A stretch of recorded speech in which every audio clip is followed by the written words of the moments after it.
à toutes et à tous et bienvenue dans tout le premier journal télévisé en français d'Arménie, ReNews, diffusé par Reopen Media. Une édition exclusive pensée pour vous offrir un regard direct, libre et approfondi sur l'actualité au cœur de l'Arménie et au-delà. Chaque jour, dès le matin, nous actualisons pour vous l'agenda de l'information sur toutes les plateformes populaires, analyse de fonds, commentaires d'experts, enquêtes inédites. Notre priorité, c'est de vous donner les clés pour comprendre ce qui fait l'actualité ici et ailleurs.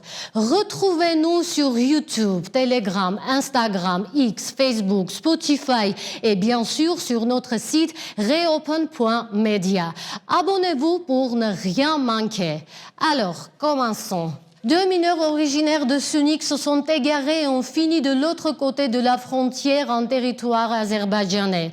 Le service de sécurité nationale indique que Karen Jahangirian et Andrei Gagunt, âgés de 17 ans et résidents du village de Terre, se sont perdus dans la nuit dernière aux alentours de 1h20 dans les environs du village d'Aravos et se sont retrouvés en territoire azerbaïdjanais à cause des conditions géographiques. Toutes les mesures nécessaires sont en cours pour localiser les citoyens et garantir leur retour en toute sécurité, précise le communiqué. Il faut rappeler que cela fait 1 an et 7 mois que les responsables politico-militaires de l'Artsakh sont détenus à Bakou, sans issue claire à ce jour. Les accusations portées contre eux sont largement remises en question. Ce contexte délicat invite à la prudence et à la vigilance. Espérons que les 2 adolescents pourront rapidement retrouver leur famille en bonne santé et en toute sécurité. Les assises de la 5e conférence de la coopération décentralisée franco-arménienne ont achevé leurs travaux à Goris. Plus de 40 collectivités territoriales françaises et des dizaines d'associations se sont rendues dans le Sunik, une région menacée par l'Azerbaïdjan, pour rencontrer leurs homologues arméniennes, renouveler des accords de coopération ou en signer de nouveaux, partager des expertises et envisager l'avenir. La coordinatrice des coopérations franco-arméniennes au sein du ministère français de l'Europe et des Affaires étrangères a adressé un bilan sur sa page Facebook en écrivant, je cite, « À l'heure où surgissent toutes formes de tensions et où l'Arménie est menacée, les témoignages de confiance et de solidarité des femmes et des hommes de nos 2 pays se sont exprimés avec force lors des assises de la coopération décentralisée franco-arménienne. Les ateliers sur l'insertion des réfugiés du Haut-Karabakh, le développement économique des territoires, l'engagement des jeunesses ou encore la gouvernance, la place des femmes et la citoyenneté ont permis le partage d'idées grâce à une approche systémique, multi-acteurs, multi-échelles. Le soutien de la France à l'Arménie est inconditionnel, entier et constant, a déclaré Emmanuel Macron. Et j'ajouterai que ce soutien s'exprime à tous les niveaux de nos territoires, avec de belles perspectives communes, notamment à travers le COP17 et les Jeux de la francophonie, a conclu Laurence Provandier. Reopen Media a eu la chance d'interviewer le vice-président de la région Auvergne-Rhône-Alpes ainsi que le maire de Valence, qui faisait partie de la délégation française présente en Arménie à l'occasion de l'ouverture du consulat honoraire à Sunik. Évidemment que la diplomatie, les affaires étrangères comme l'armée en France sont du ressort exclusif de l'État et en particulier du président de la République. Donc nous ne nous mêlons pas d'affaires étrangères, ça n'est pas notre rôle. En revanche, plus nous renforçons les liens avec les populations locales, plus la présence française s'amplifie, plus on envoie un message au monde. Ce message, finalement, c'est celui aussi de faire connaître le conflit. Vous savez que depuis qu'il y a le conflit entre Israël et le Hamas, qui a commis une agression terroriste scandaleuse, l'agression de la Russie sur l'Ukraine, finalement, ce qui se passe ici, eh bien, beaucoup moins de monde s'y intéresse. Et donc, notre rôle à nous, c'est de renforcer nos relations avec ces collectivités pour les aider, pour aider les populations, évidemment, sur la santé, sur l'agriculture, sur la formation. Mais c'est aussi de porter un message au monde en rappelant qu'il y a ici une population qui est menacée en permanence, qui fait tout pour se défendre et qui a aussi un vrai projet d'avenir. La délégation d'Auvergne-Rhône-Alpes a rendu visite aux étudiants de l'Université française en Arménie, leur apportant une bonne nouvelle. Nicolas Daragon donne des détails. Et le deuxième sujet qui était extrêmement important, c'est que cette université est installée dans des locaux qui sont dorénavant inadaptés.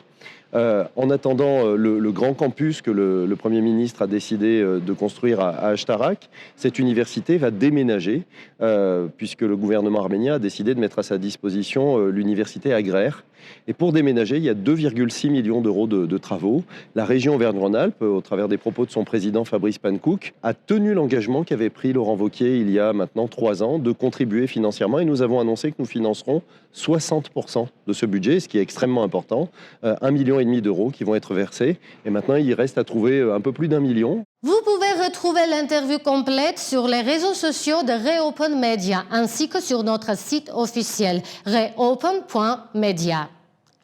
Dans le cadre de sa visite officielle en Arménie, la présidente du Conseil de la Fédération de Russie, Valentina Matvienko, s'est recueillie ce matin au mémorial du génocide arménien, accompagnée du président de l'Assemblée nationale arménienne, Alain Simonian. Valentina Matvienko a déposé une gerbe de fleurs devant la flamme éternelle de Tsitsernakabert, en hommage aux victimes du génocide arménien. La délégation s'est ensuite rendue au parc de la Victoire.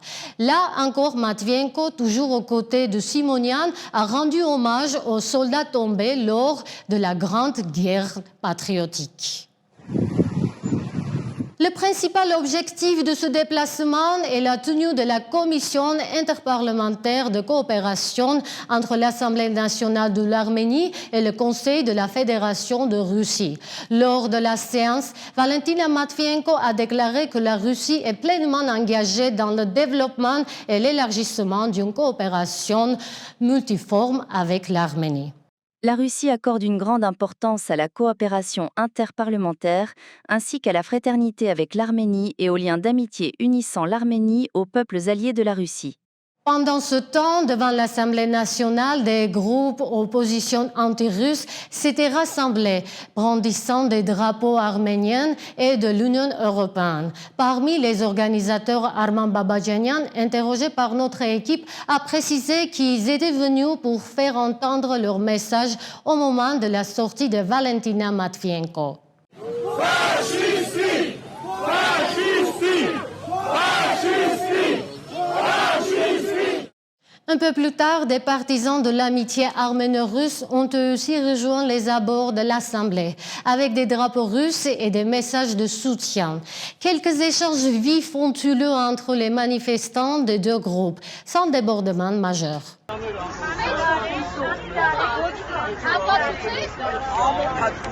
Et à présent, changement d'ambiance avec un détour avec l'échelle culturelle. La scène culturelle s'illumine ce soir à Yerevan. Le parc Toumanian accueille l'ouverture du Festival international de ballet, un rendez-vous prestigieux pour les amateurs de danse classique.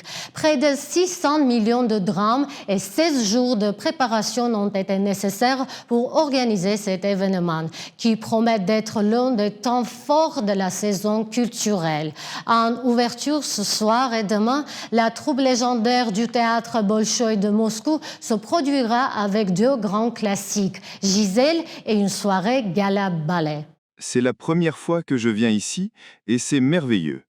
Je suis certain que nous serons chaleureusement accueillis. Pour un artiste, il est toujours intéressant de voir comment travaillent les autres danseurs de ballet.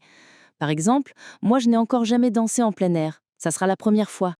C'était l'essentiel de l'actualité de 6 juin. Merci de suivre ReNews de Reopen Media. Nous travaillons au service de la République d'Arménie. Je suis Hasmi Karakelian. À très bientôt.